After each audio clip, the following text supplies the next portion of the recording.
The wind carried a sound across the open plains, a cry so faint, so full of pain, that it made the old rancher stop dead in his tracks. Jake Holloway had been fixing a broken fence when he first heard it.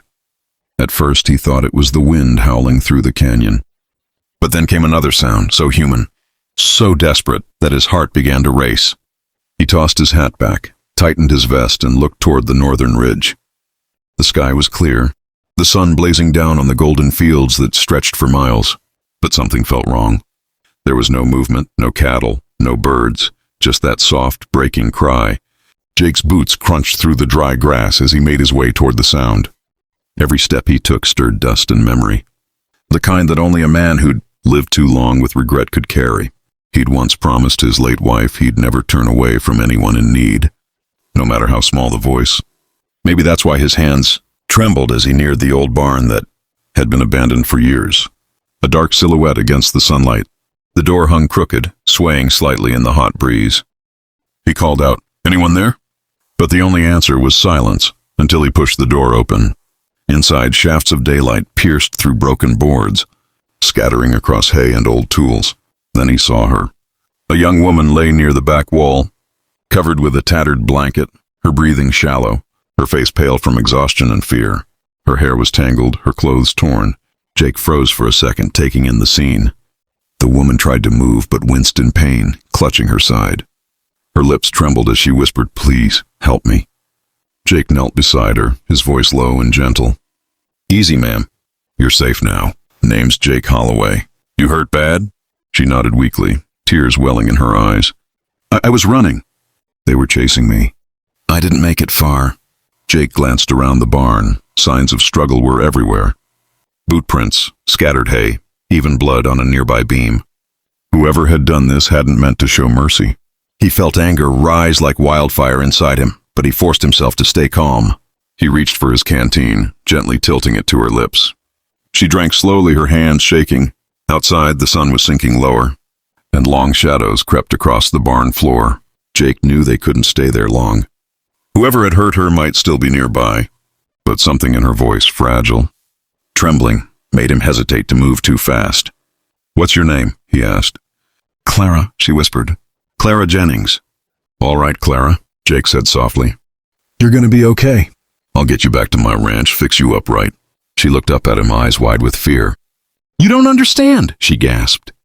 "If they find me, they'll kill us both." Jake looked toward the open doorway where the sunlight spilled in, painting gold across the floor. His jaw tightened. "Then they'll have to get through me first." He lifted her carefully, wrapping her in the blanket. Every step outside the barn felt heavier, but he kept going, his boots pressing deep into the earth as if every footprint was a vow. The horizon burned orange, the first stars blinking above the prairie. Somewhere behind them, a distant horse neigh echoed, low, menacing. Jake didn't look back. He just held her closer and whispered, "You're safe now, Clara, I promise." As the night wind rose, dust swirled behind them, hiding their tracks.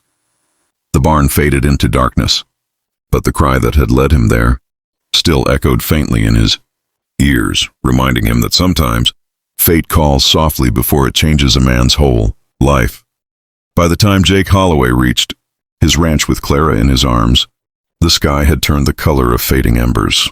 Coyotes howled somewhere in the hills, and the cicadas sang their mournful chorus. As the old cowboy pushed open the creaking door of his cabin, he laid her gently on the cot near the fireplace, his breath ragged from the long ride. Clara's face was pale as moonlight, her dress torn and streaked with dirt. But there was life in her eyes now, flickering like a candle refusing to go out. Jake lit the lamp, its soft glow spilling across the wooden walls. Lined with years of solitude, an old rifle, a framed photo of his late wife, and a worn saddle that had seen better days. He fetched a bowl of water, tore a clean strip from an old shirt, and knelt beside Clara. "You're safe here," he said quietly, dipping the cloth into the water and wiping the blood from her forehead. Clara flinched when the cool water touched her skin, but she didn't pull away. Why are you helping me?" she asked weakly. "You don't even know who I am." Jake looked at her for a moment, his expression unreadable. "Don't need to," he said. "You were in trouble. That's enough." Her eyes softened, though fear still lingered behind them. She tried to sit up, but pain shot through her ribs, and she gasped. Jake steadied her gently. "You're hurt worse than you're letting on," he murmured. He lifted her sleeve to check her arm, and that's when he saw it. Dark bruises shaped like fingerprints ran up her skin. Some old, some fresh. Jake's jaw clenched, and the light in his eyes turned from concern to quiet fury. He had seen marks like that before, men who thought they could own someone. Men who didn't deserve to breathe the same air as their victims. Clara noticed his silence. "It was the foreman," she whispered, voice trembling. "I worked at a ranch north of here. He said he'd feed me, protect me, but he lied. When I tried to leave, he locked me in the shed." Jake's hand froze midair, his mind flashing with anger. "Locked you in?" She nodded, tears glistening. 3 days. No food, no water. He said if I ever spoke a word, he'd find me and make me wish I hadn't been born." Jake leaned back, his knuckles tightening around the edge of the table. He'd seen evil before, but this was something deeper, crueler. "You won't have to fear him again," he said, his voice low but firm. "I'll see to that." The old rancher stood, pulling a blanket over her. "You rest now," he said. "I'll be right outside." As the night deepened, Jake sat on the porch, his rifle across his knees. The moon hung low, silver light spilling across the dry land. He thought about what she'd said, about being locked away like an animal. He thought about his wife, who used to say the world could still be good if men like him didn't give up trying. For the first time in years, he felt that old fire again, the kind that made a man stand between the innocent and the wicked. Inside, Clara stirred, whispering in her sleep. Jake turned his gaze toward the dark horizon. Somewhere out there, that foreman was probably still breathing, still thinking he could do what he pleased. Jake's jaw tightened. Not anymore. By dawn, Clara awoke to the smell of coffee and fresh cornbread. Jake stood by the stove, his back to her. "You'll need strength if we're riding out today," he said. "Riding out?" she asked, startled. "Where?" Jake turned, his weathered face lit by the morning light. "To your old ranch," he said simply. "You deserve your freedom and your justice." Clara shook her head, panic flashing across her eyes. "No. Jake, you don't understand. He's got men. Guns. You can't fight them." Jake poured the coffee slowly, calm as the steady beat of his heart. "I've fought worse things than men with guns," he said. "Fear, loneliness, regret. Those'll kill you quicker than a bullet ever could." He set a plate before her. "Eat. You'll need your strength." She hesitated, then nodded slowly. Something in his voice, in his steady calm, made her believe him. For the first time since her nightmare began, she felt safe. As the sun rose high, painting the land gold and endless, Jake saddled 2 horses. He helped Clara mount carefully, making sure she could hold steady. Her hands trembled, but her eyes were clear. "Jake," she said softly, "why are you doing this for me?" He looked at her, his eyes shadowed but kind. "Because someone once did the same for me. Saved me when I was too broken to save myself." They rode out into the open plains, wind in their hair, dust trailing behind them. Ahead lay danger, but also something neither had felt in a long time, hope. As the old barn disappeared behind them, Jake glanced at Clara. "When we get there," he said, voice firm, "you don't need to be afraid. You just tell your truth. I'll take care of the rest." She nodded, her lips trembling. And for the first time, the weight she carried began to lift. Somewhere out there, justice waited, and Jake Holloway intended to deliver it. Himself. The morning broke. Over the ridge like a promise long forgotten. The storm from the night before had cleared, leaving the plains washed clean and golden under the new sun. The cowboy, known to the nearby towns only as Coalheart, leaned against the fence outside his cabin, his mind still heavy with the image of the woman he had pulled from that dark, airless shed. Her name, he had learned, was Clara, and though her body had found rest, her eyes still carried the shadows of hunger and fear. For days, Cole had kept her safe, brought her food, and made sure she slept under a proper roof. But now, as she began to heal, a quiet distance lingered between them, a line drawn by pain, trust, and the unspoken things the West had taken from them both. That morning, Clara stepped out into the light wearing one of his old shirts, too big for her frame but clean and soft. Her hair glowed like honey in the sunlight, and for a moment Cole forgot how to breathe. "You shouldn't be on your feet too long," he said softly, his voice carrying that rough western drawl. Clara smiled faintly. "I've been sitting in darkness too long." I want to feel the sun. She turned her face upward, closing her eyes, letting the warmth kiss her skin as if it were something sacred. Cole watched, silent. He wasn't a man used to praying, but watching her, he felt like maybe heaven had found its way to his land. As the days passed, Clara's strength returned.